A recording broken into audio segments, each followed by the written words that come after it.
Hello and welcome to a special quarantine edition of the podcast.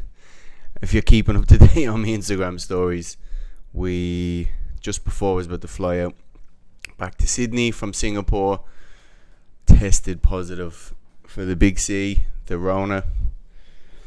So that stuffed our plans up a little bit. But I was actually looking at people before this when they're coming over to Australia in their 14-day quarantine. I was like, you know what? I wouldn't mind that, I don't think. Because I do like being at home and being productive and doing loads of things. So, but be careful what you wish for. So that's from now. I think we have about 10 days. The good thing, however, is the last few days we wanted to tick something off our bucket list. So we stayed in this nice hotel that obviously we couldn't afford to stay in for the whole month because that would set you flat broke.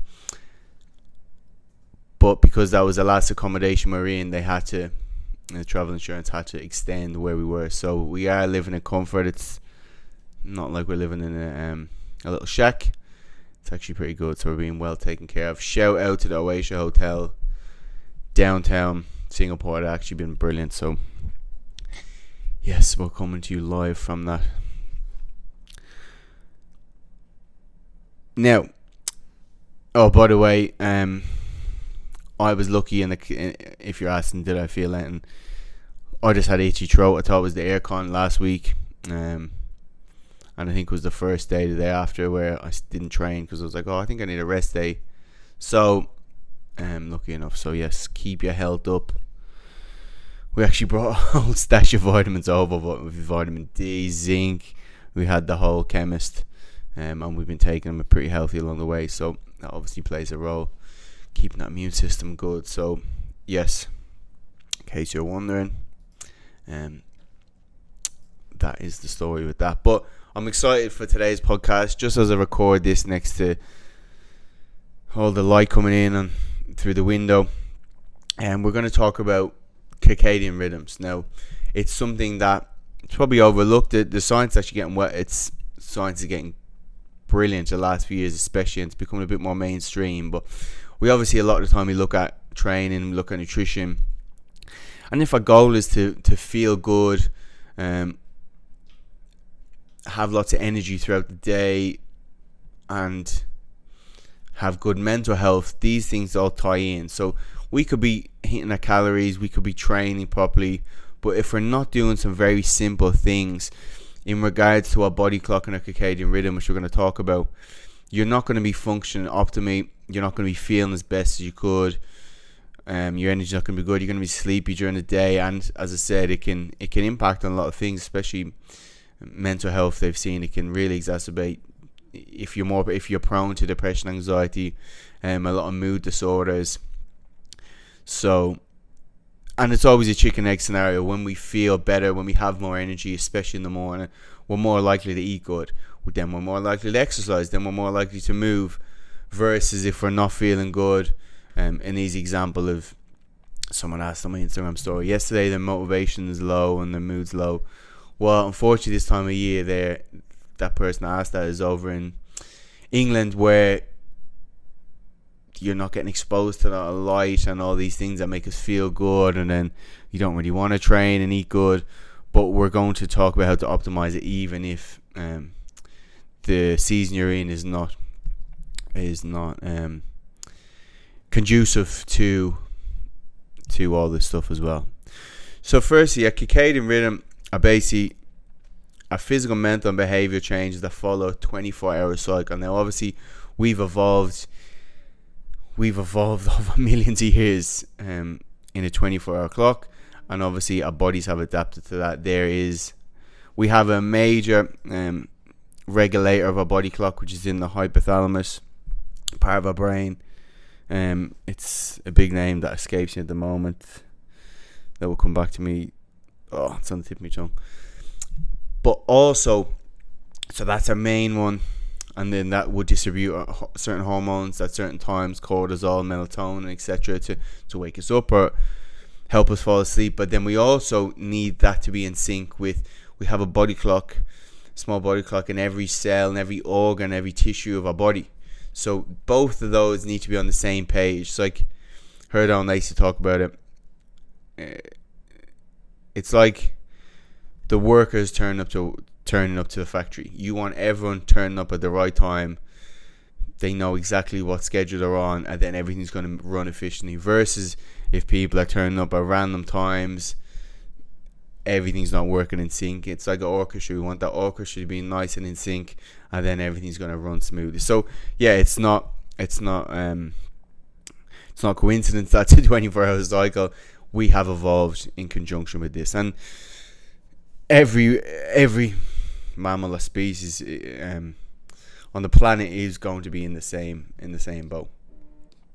So circadian rhythm basically controls your daily schedule for sleep and wakefulness. Now, the reason I recorded today is while I'm away, I have done I've done some presentations for corporate performance and corporate health, and this ties in a lot of the stuff because a lot of people listening in today's world, Western world, with the way our work schedule is set up, a lot of the time we're doing the opposite of what a body clock wants, and then there's a lot of knock-on effects.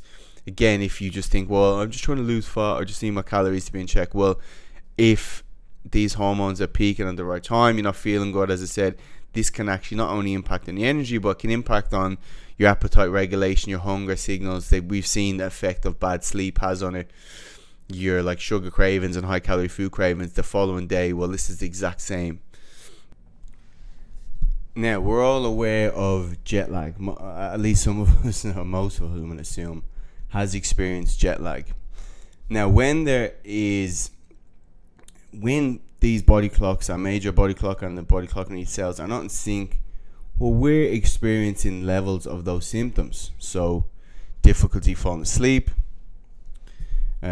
drowsiness during the day, headaches, lack of focus or concentration, fatigue, extreme tiredness, general feeling of being off or not like yourself, upset stomach, mood changes, irritability, anxiety, that kind of stuff we mentioned already.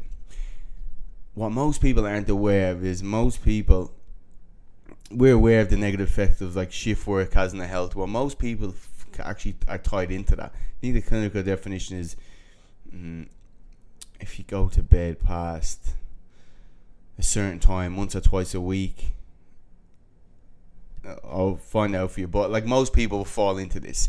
In conjunction with this is if we look at traditional patterns of sleep, most people are going to get up at a certain time Monday to Friday, then Friday night comes, they're going to probably stay up a little bit later, and then they're going to sleep in Saturday.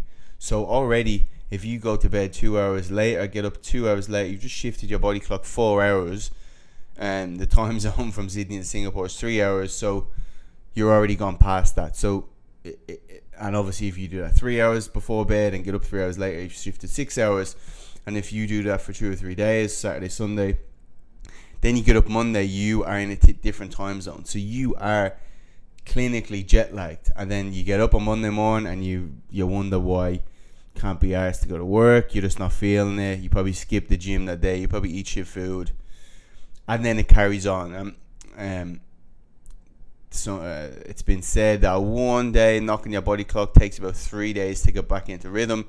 So you can see if you do that over the weekend, you're probably just coming back to a normal body clock, feeling good come Thursday or Friday, just about time to do it all over again. And so you're never really in that same rhythm, so you never experience it. So most people are experiencing these symptoms of jet lag. And actually this is called social jet lag. Social jet lag.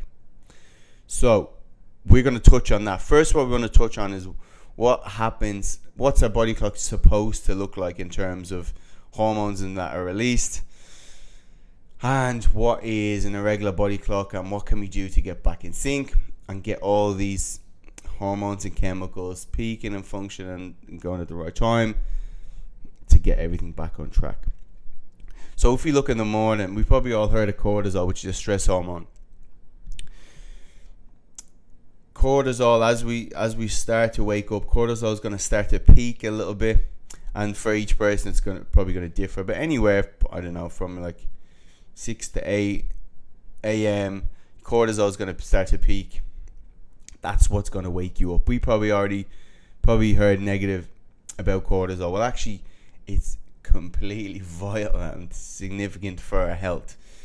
Conditions such as Cushing's disease, I think that they're not producing cortisol properly, it's going to have major effects. You're not going to have that you're not going to have that alertness, awakeness.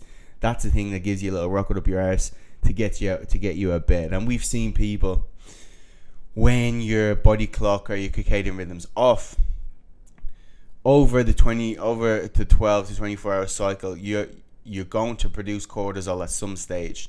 So a symptom of kind of an irregular body clock, whatever you want to call it, is you're probably not producing cortisol in the morning.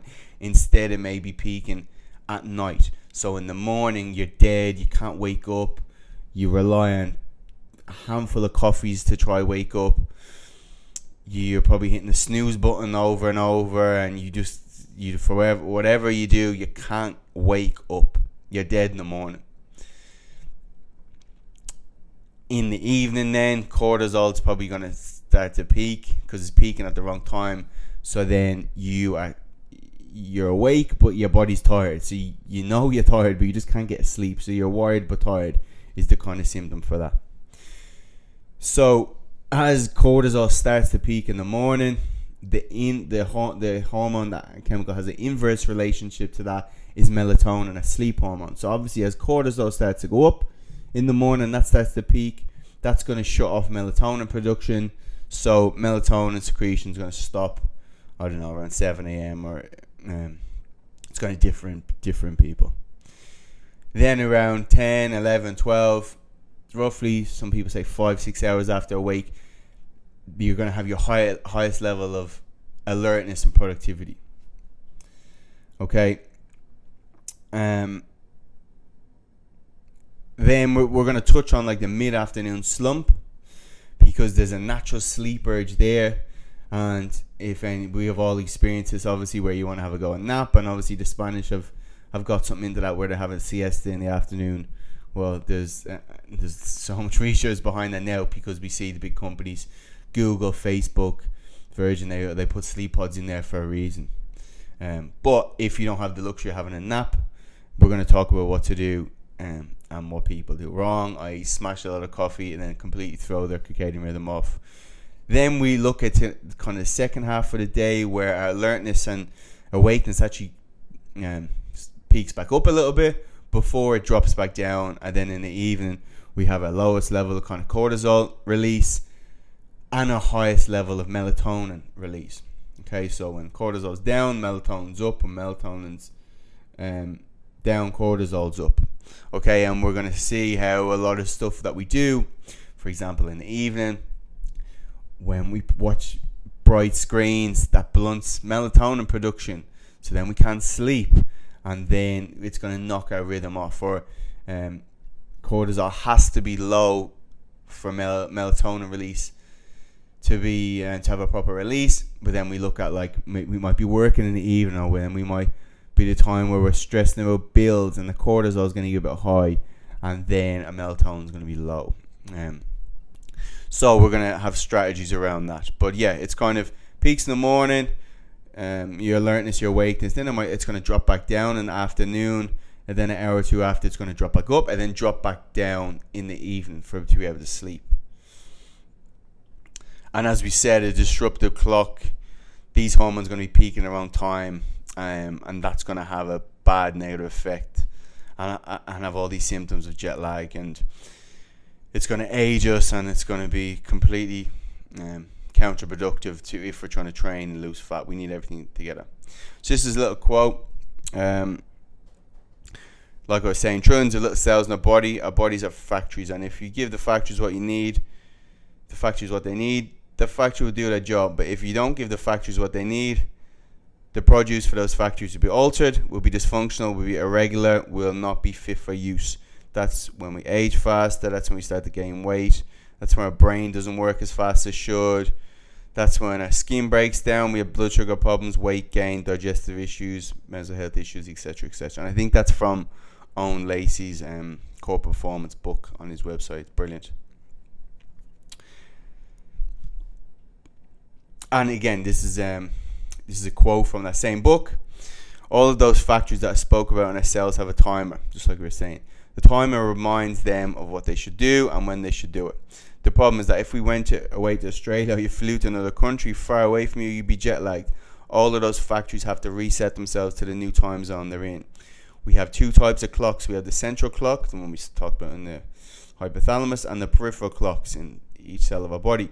Part of your brain called the superchiasmatic nucleus. That's the big word I was trying to think of. Superchiasmatic nucleus.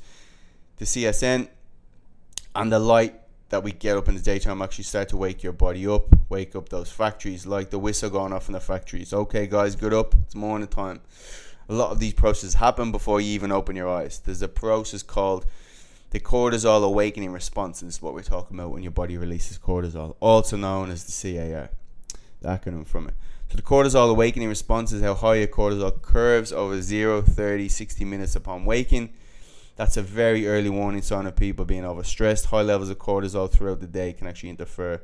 So not only can the information that we get and we're going to talk about to get circadian rhythms in check, but also massive levels of stress can alter this cortisol awakening curve and then cause problems that way.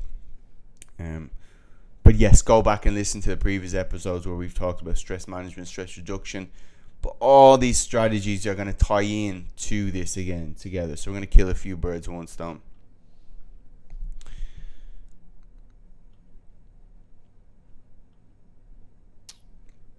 So what can we do to get our body and circadian rhythm in check, to feel good and make sure everything's functioning optimally, make sure all these clocks are in sync and in that nice orchestra? Well, step one, it will be going to bed and getting up at the same time each day.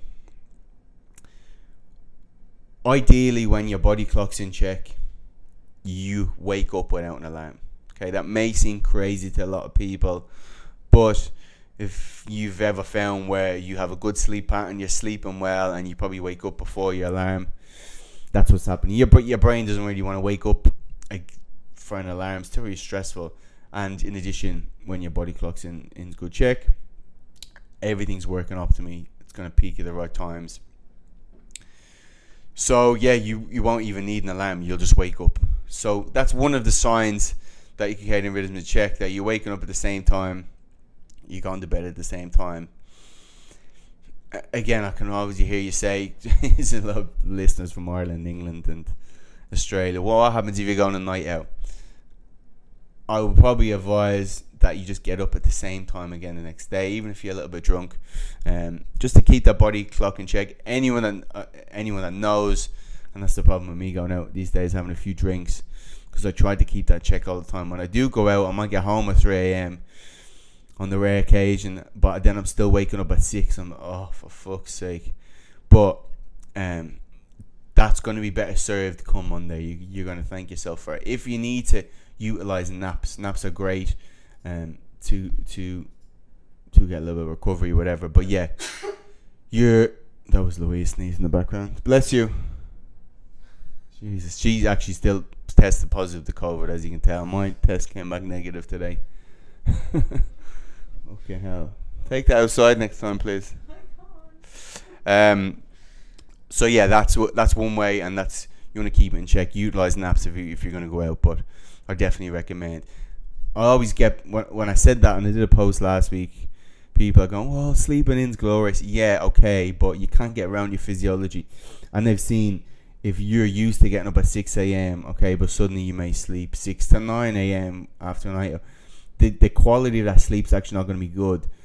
The quality of the sleep is normally 10 p.m. to, I don't know, whatever, 4 a.m. But when you're sleeping in, you're not getting any more restorative sleep, and you're actually just knocking your physiology off more. Again, which is crazy when you've grown up and being from Ireland, how glorious a sleeping is, I know, but trust the physiology and don't shoot the messenger. I'm just repeating what's out there. Don't take it personal. So yes, that's a way to avoid that social jet lag that we touched briefly earlier. Social jet lag is defined as the time difference between the midpoint of sleep on work days and on free days. and is a consequence of the discrepancy between an individual's own biological rhythm and the daily timing detrimented by social constraints. Ronenberg et al. 2003, Whitman et al. 2006. It's estimated that 2/3 of the working population suffer from some degree of social jet lag, and there's a very good chance that it's not only hindering your ability to meet quota each month, but also affecting your overall health. So again, if we look at social jet lag, one of the reasons I put in the presentation for this corporate, you can only imagine your productivity then if you're actually jet lagged Monday to Wednesday, where you're getting fuck all done Monday to Wednesday, and you're probably only peaking for two days of the week, yet you're getting paid for it. So from an employer's point of view, this is going to be something we're going to touch on. So not only 2 and 3 affected by social jet lag, 1 in 3 affected by severe social jet lag, a sleep misalignment of more than 2 hours. As we said, it's probably, I don't know if it's more than that, definitely more than that in Ireland. So again, many negative effects from oversleeping. Reduced performance, productivity, reduced work creativity and problem solving, high rates of depression, high rates of caffeine consumption, high rates of obesity, the list goes on.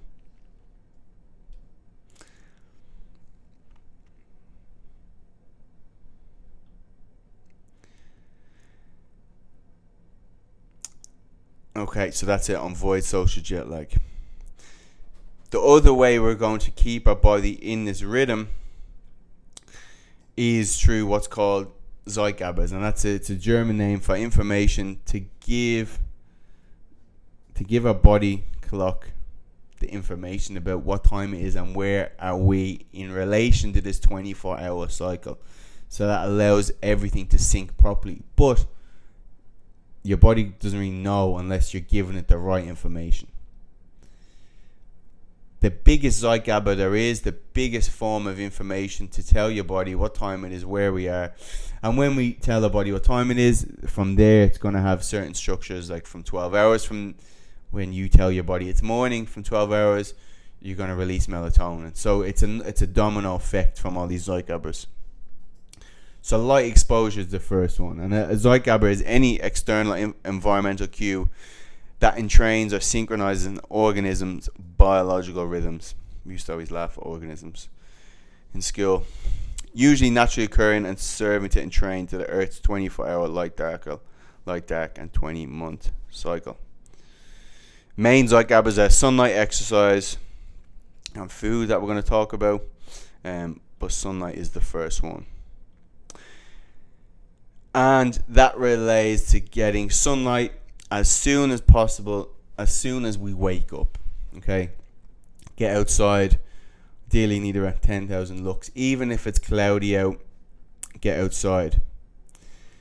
There's receptors on our retina in our eyeballs that they've seen. Even in blind people, these receptors are still trying to sense that light. It's receptive to that blue light, and that's going to communicate with the hypothalamus CN, and to tell your body to release cortisol and have this domino effect of hormone release. So sunlight hits our eyes, gives our brain the signal to release serotonin, which is one we missed over. And obviously serotonin involved not only in keeping mood regulation, which would be no surprise when I used to get up.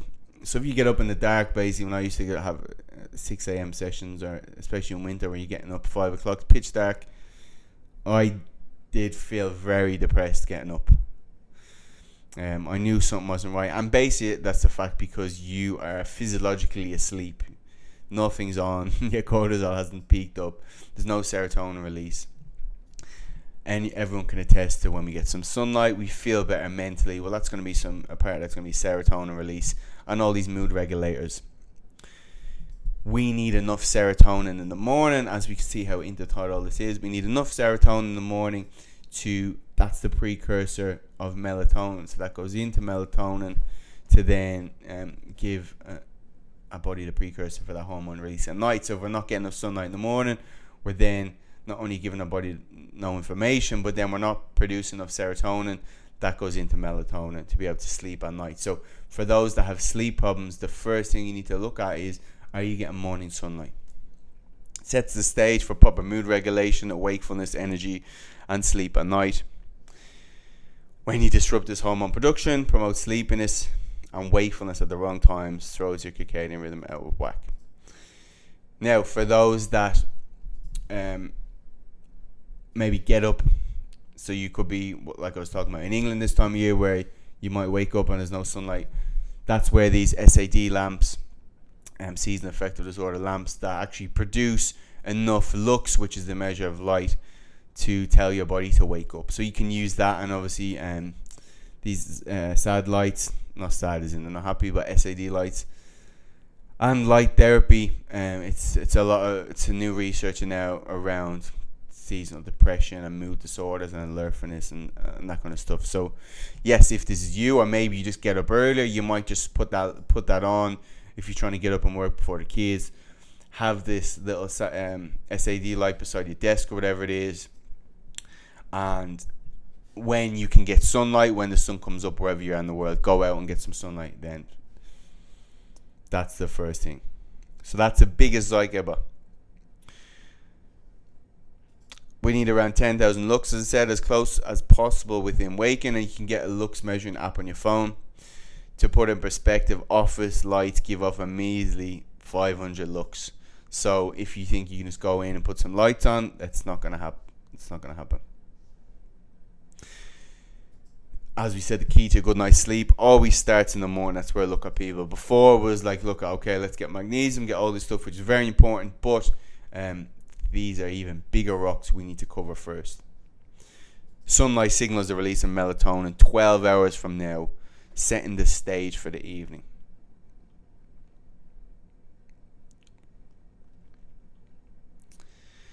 So we want enough light in the morning, whether artificial or then the real thing if we're lucky. And then with light and with all these things we're going to touch on, it's all about timing. So then we're trying to reduce our light at night. We work late at night, lights from our screen, blunts melatonin production. In addition, thinking about work, as I said, releases cortisol, which blunts it even more. So what we can do, you want to create a dim environment at night, and that's why even for those working offices, there's bulbs now where you can change the settings, so we'll have like a warmer setting at night, I think, which will blunt a little bit more the blue light. So we're doing all these things that, although we're in a modern world and we're having to work where we never would before at night, we're trying to make this as conducive as possible to be able to sleep properly at night. So obviously, turn your screen down. Some people even say just get off completely an hour or two. There's some talk of blue blockers at night. Some experts agree, some don't. Could be an option. You obviously don't wear them around at all throughout the day. You might just have them at night. Dim all the lights wherever you can, where you're at home. Dr. Andrew Heedman even talks about low lights, so whatever the receptors, because they're lower in the eye, they detect light from above. So when we have lower level lights closer to the ground, that's even better. But yeah, we're just trying to create as dark environment as possible. Get off your devices if you can, especially if it's affecting your sleep. If you want to watch TV, I know for myself sometimes that chills me out. Turn the brightness down as much as you can as possible. Dim all the lights, low lights. And create a bigger distance from the screen as best you can, because obviously the closer you are, there's going to be more blue light exposure. So try to get back as best as possible. If you're working on your screens, there's an app you can get called Flux, F.lux. Download that and it will just take the blue light from your screen if you have to work on your laptop. And the other thing which I didn't mention is we want to look at sunlight in the morning, but in the evening, if you can look at a sunset or watch the sun goes down, that also gives your brain the signal to for this cascade to start releasing melatonin, to give a signal that it's nighttime.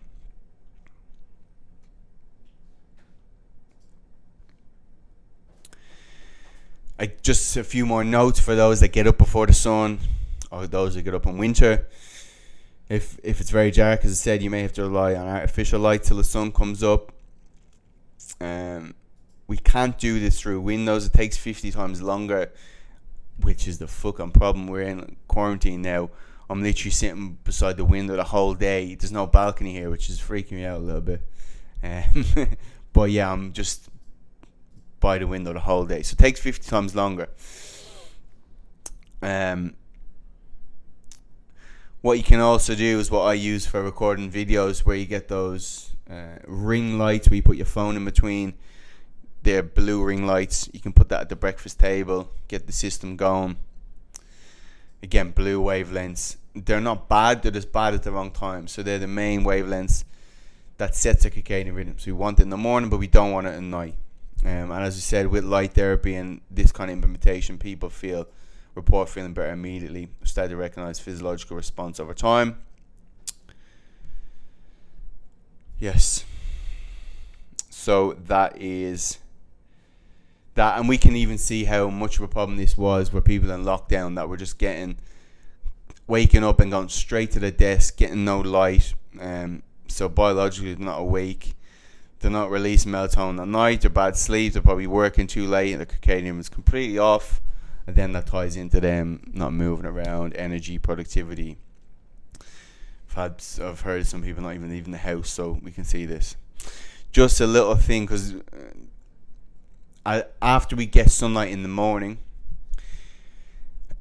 for overall alertness and even mood, we want to then get as much as you can throughout the day. So, like we'll talk about the afternoon slump, going out and getting some sunlight, but also ideally having an office in a brightly lit environment beside windows. Obviously we've got our morning sunlight, that's the most important, but then just having sunlight, I'm recording this beside the window now. It's been seen exposure to daylight reduces depression among patients with seasonal affective disorder and bipolar depression, decreases length of stays in hospitals, improves sleep and circadian rhythms, lessens agitation among dementia patients, eases pain, and improves adjustments to night shift working staff. Angela 2006, and they were looking at what's called circadian architecture. So you're building hotels or hospitals in conjunction with that. It's going to get light in the morning and it's going to allow for darkness in the evening, which I think, like, if you look at a hospital, ironically it's supposed to be somewhere where someone gets better, but if they're not getting proper light exposure, then you can even go down to the fucking shit food they're eating, all of this. So they've implemented that in hospitals and seen massive rates of recovery. Studies have shown that people prefer daylight to artificial sources of light for work and like to be close to windows. Herwegen 1986 found that office occupants prefer daylight over electric lightings for 7 different purposes: psychological comfort, office appearance and pleasantness, general health, visual health, color appearance of people and furnishings, work performance, and jobs requiring fine observation. Again, studies have shown that exposure to natural blue light is similarly effective in reducing depression. And again, that was by Hayes, P. and Buchanan, 1996, and their research done sunny hospital rooms expedite recovery from severe and refractory depressions. Interesting enough. So again, light's our main one in the morning. We want to reduce it at night. We can use some artificial lens if we need to until we get the real thing. The other main 2 zeitgebers we're going to look at is food and exercise. Okay, so we want all these 3 things working together. So we don't want to just get light exposure and then our eating pattern to be off and then our exercise pattern to be off, because it has to be layered. So we have to be giving them the 3 perfect signals so everything's working at the right time. So food is a big one. Food tells your body that you're awake. So if food's presented at the wrong times, it disturbs the clocks.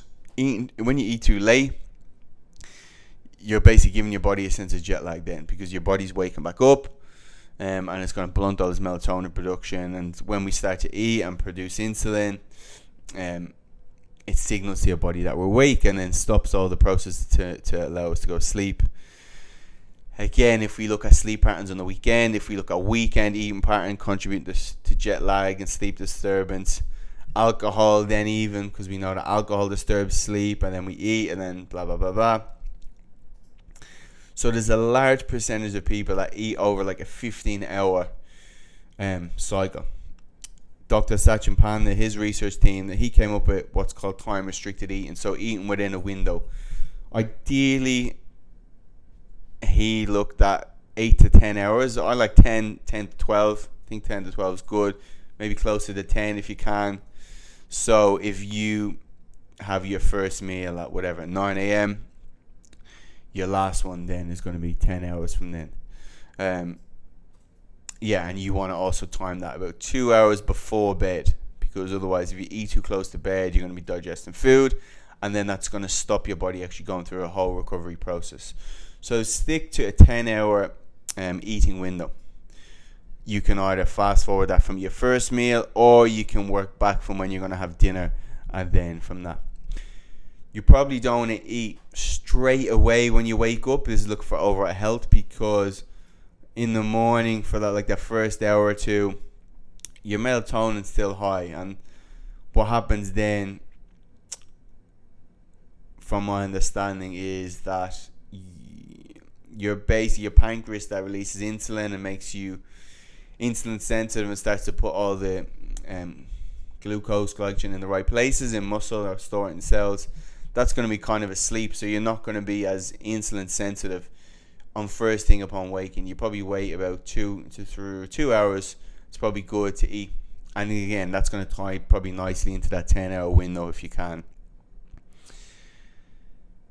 So that's referred to as time restricted eating. And again, if we look at a calorie perspective, people that eat over a 15-hour window, you're more likely to consume calories. When we just tighten that a little bit, it's going to tighten the time you can eat. Probably going to tie in nicely to be able to, nice little rule to be able to stick to those calories. In terms of fat loss, yes, if you're in a calorie deficit, even if it's over a 15-hour window, but as we said, you're going to feed into disrupting your sleep. You're going to feed and disrupt your cycle, which then, from a long-term point of actually being consistent, is going to make matters worse. So that's what I have with eating. Is there any? So the circadian rhythm diet is essentially time-restricted eating, in which you eat within a certain time frame, generally during daylight hours, and fast the rest of the time. Our circadian rhythms are influenced by light and dark, which tells your body what time to wake up and when to sleep. As we said, chances are your eating pattern now lasts over 15 hours a day and well past dark, which clashes with the body's release of melatonin and lowered insulin resistance as it prepares for sleep. And now the other thing we want to look at is exercise. So exercise is another main zycaba, especially of our skeletal muscle clocks. And exercise can help reset the circadian clock, which again you've probably seen when people are jet lagged. Best thing to do, go to the gym. The Rock always does it. Go to the gym, exercise, get everything going. You're going to spike some cortisol, adrenaline, and that's going to tie into kind of telling your body what time it is. A new study finds that scheduling your workouts at certain times during the day can help you hack your circadian rhythm or your body's sleep-wake cycle to make you feel more refreshed. If you can, exercise in the morning is brilliant, because again, it's spiking all these hormones you want, and it doesn't have to be anything crazy. I think Owen Lacey talks about just 20 minutes of low to moderate heart rate exercise in the morning is enough. Anything over 120. But again, for people that exercise in the morning, they probably notice the difference. So or at least maybe then we're going to look at exercising either mid-morning or in the afternoon. Exercising at night's a tough one. I know people exercise after work, but we just have to be careful about training too hard, because you're going to release adrenaline, noradrenaline, or stress hormones, cortisol, that we want to be lowering in the evening, so you potentially spike back up. And obviously we see the old school bodybuilders that did pre-workouts, or even, it doesn't have to be, people still doing them now, and you're spiking all these things up that you want lower in the evening. that you want high in the morning, so it's working against your body clock. However, there are potentially some research that your body is a bit warmer towards the evening, so it could be a bit more conducive with strength training and explosivity and etc. So I suppose if you only have the chance to train in the evening, make sure you're not going balls to the wall. Maybe no hit training, interval training. Weight training is probably not going to spike your cortisol as much, but yeah, definitely no pre-workouts or caffeine before. And then maybe after, take the time to actually get your cortisol back down. So take a few minutes, maybe some deep breathing or some stretching, so you can get back into the rest and recovery, and that it's conducive with your body clock.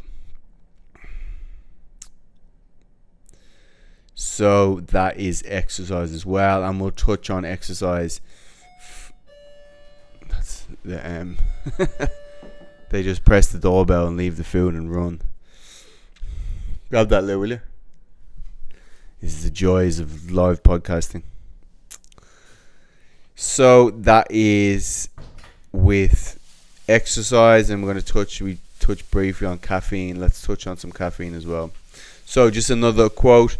Interestingly, circadian rhythm applies for exercising too, with different benefits depending on when you work out. Exercising outside in the early morning, oh yeah, that's what I didn't touch on, can be a big mood booster, especially since that's when your cortisol release levels begin to rise before peaking. So yeah, there's studies done, I think in Japan, where they got all their staff to exercise in the morning with sunlight, and obviously then you kill two birds with one stone, and they see massive levels rise in productivity and all the health markers as well. So yes, depending on what way you have your gym work, you might alternate some of your cardio sessions outdoors, or do whatever you can to kill a few birds with one stone. Because yeah, obviously in today's world we're a bit busy, but the better we can kill a few birds with one stone, the better.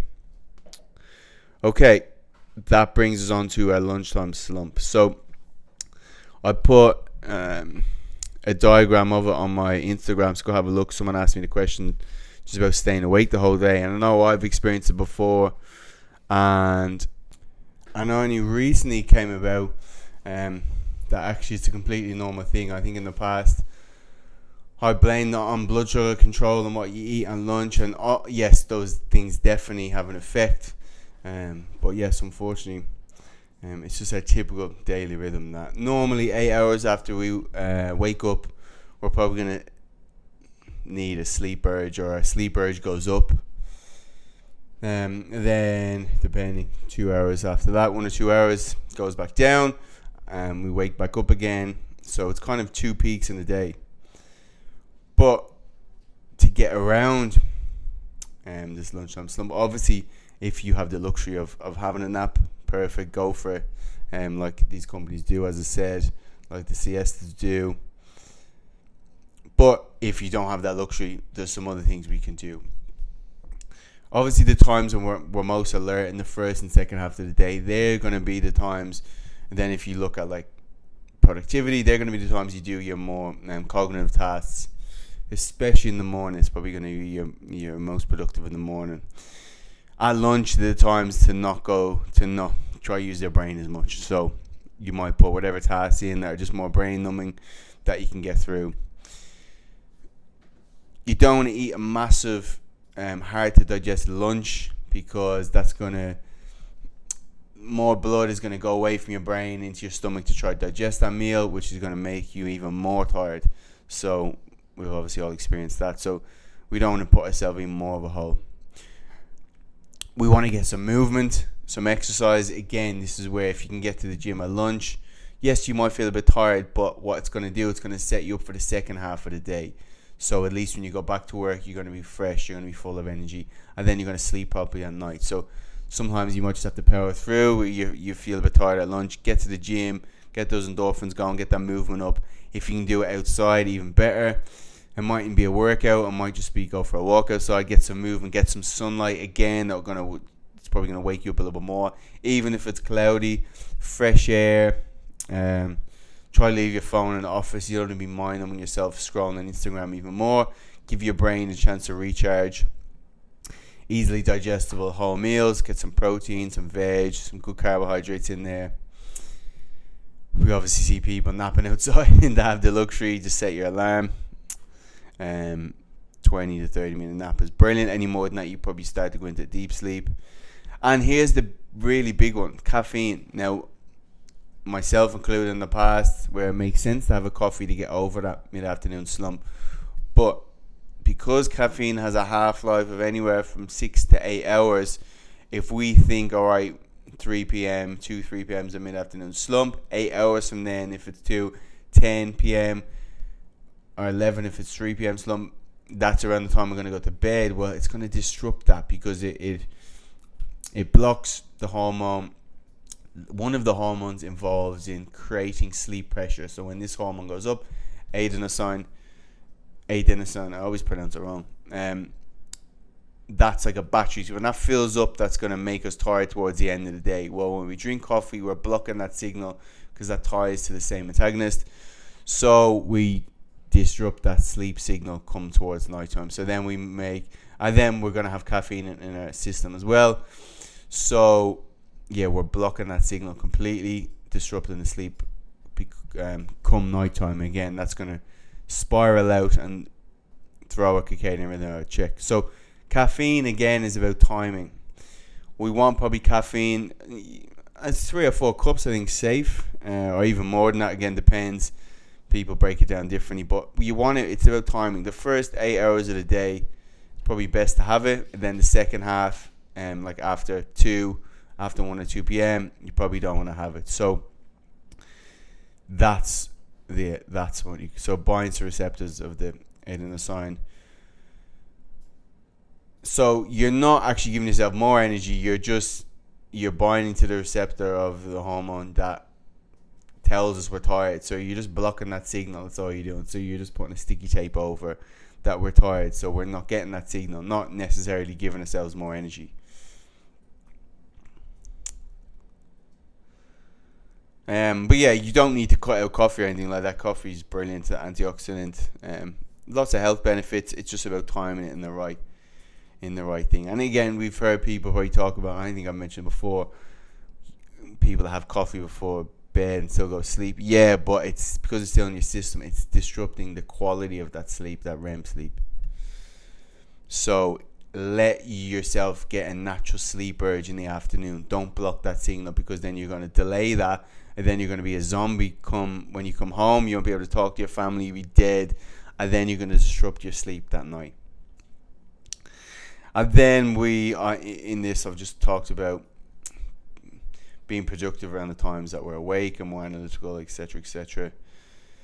But we can talk about that another time. Again, I've heard people say, I can hear you screaming, but I'm a night owl. But yes, there has been seen to be different chronotype when people wake up and sleep, but it's not a big difference as people think. And actually, they did an experiment with this where they got a lot of these people, and a lot of them pronounced to be night owls, and they brought them camping, which obviously then you're getting the proper light exposure, you're getting all the right side gabbers, not getting light come nighttime, and those people fell asleep at 9 p.m. when they usually go like 12, woke up like clockwork after in just a few days.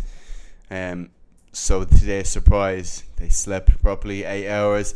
They went to bed early, a few hours before they normally would. So there's some different trains of thought that people may not be necessarily night owls, but maybe more sensitive to blue light come nighttime.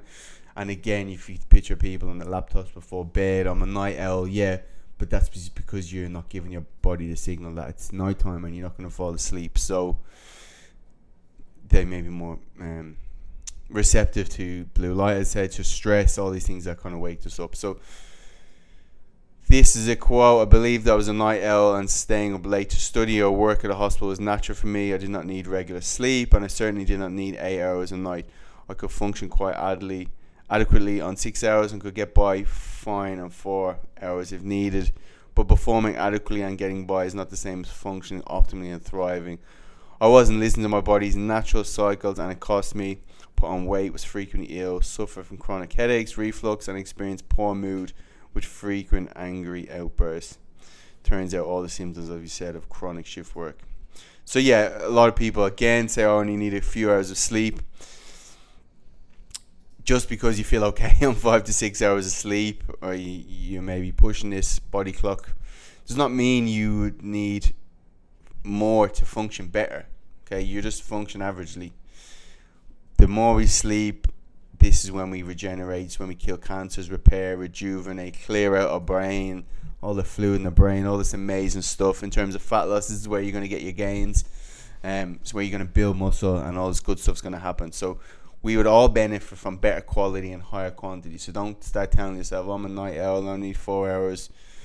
Think of the times when you probably go on holiday and you've slept 8 hours, or maybe even put yourself under one of these experiments, or listen to all these anecdotes of people who thought the same and then went into proper natural environments and then changed the tune. One of the things we need to be aware of is the signal goes down as we get older, that we feel okay. We're very popular these days. So like I said, one of the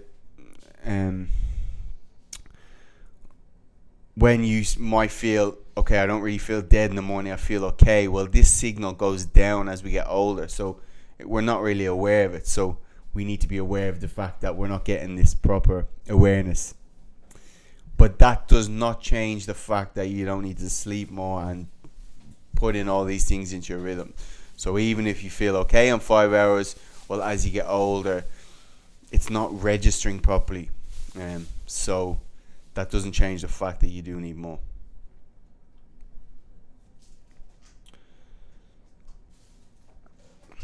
Oh yeah, and this is just the European definition of shift work, what I was looking for, and that's staying awake for 3 or more hours between 10 p.m. and 5 a.m. for more than 50 days in a year.